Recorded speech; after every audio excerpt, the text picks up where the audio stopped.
ব্রহ্মের স্বরূপ যিনি দেখিয়ে দেন তিনিই সদ্গুরু। ব্রহ্মকে যিনি জানেন তিনিই ব্রহ্ম হয়ে যান।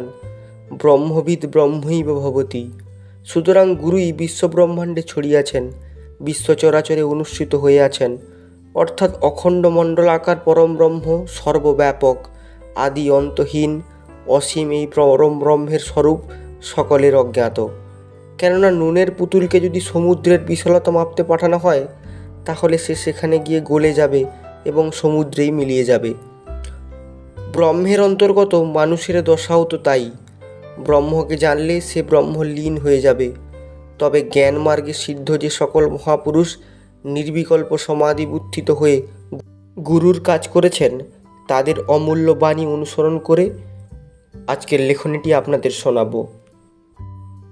তাছাড়া অনির্বচনীয় সেই বিরাট অনাদি অনন্ত পুরুষের বর্ণনা দেওয়ার চেষ্টা ব্যাতুলতা মাত্র। বেদজ্ঞ পণ্ডিতেরা আমাদের পবিত্র ধর্মগ্রন্থ অপৌরুষেয় বেদে সেই ব্রহ্মপদকে 4টি মহাবাক্য দিয়ে প্রকাশ করেছেন: তত্ত্বমসি, অহং ব্রহ্মাস্মি, অয়মাত্মা ব্রহ্ম এবং প্রজ্ঞানং ব্রহ্ম।